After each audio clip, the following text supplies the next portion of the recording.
যে নির্বাচন কমিশন কি আসলে নিরপেক্ষ ভূমিকা পালন করতেছে কিনা। তাদের বিরুদ্ধে অভিযোগ উঠতেছে যে কোনো সুনির্দিষ্ট দোষ বা কারণ ছাড়াই এই যে বিএনসিসির যে সদস্যরা আছে তাদেরকে নির্বাচনের দায়িত্ব থেকে সরিয়ে দেওয়া হলো।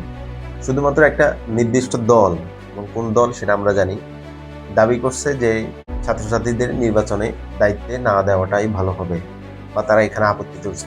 তার ঠিক কিছুক্ষণ পরেই নির্বাচন কমিশন থেকে ঘোষণা আসছে কি এই বিএনসিসির সদস্যরা নির্বাচনের দায়িত্ব পালন করতে পারবেন। অথচ এই বিএনসিসি হচ্ছে বাংলাদেশের স্বেচ্ছাসেবী সংগঠন।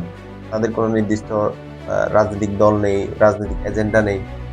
তারা সবসময় আমরা দেখি থাকে সামাজিক বিভিন্ন কার্যক্রম করে থাকে। তারা দেশের সেবক। আপনি চ্যালেঞ্জ নিতে পারেন যে একজন বিএনসিসির সদস্য ৫ জন আইন শৃঙ্খলা বাহিনী থেকেও বেশি ইফেক্টিভলি কাজ করতে পারে।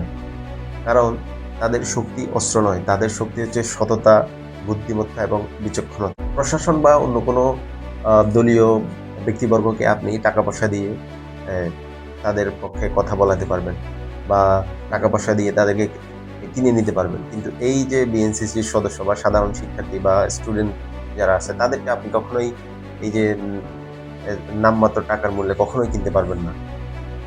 আমরা বিশ্ববিদ্যালয় ভর্তি থেকে শুরু করে বিভিন্ন বড় বড় ইভেন্টে যখন এই বিএনসিসির সদস্যরা দায়িত্ব নেয়, আমরা কি কখনো দেখছি তারা বিশৃঙ্খলা করছে বা তাদের বিরুদ্ধে কোনো অভিযোগ আসছে? কিন্তু এরপরেও তাদেরকে নির্বাচনের দায়িত্ব থেকে সরিয়ে দেওয়া হলো। কিসের ভিত্তিতে? একটা রাজনৈতিক দল একটা ভুইফোড় অভিযোগ করছে এই জন্য। অথচ এই সব ছেলে মেয়েদেরকে নির্বাচন কমিশনার নির্বাচনের দায়িত্ব থেকে সরিয়ে দিয়ে দ্বৈত নাগরিকত্ব এবং ঋণ খেলাপিদেরকে নির্বাচনে প্রার্থিতা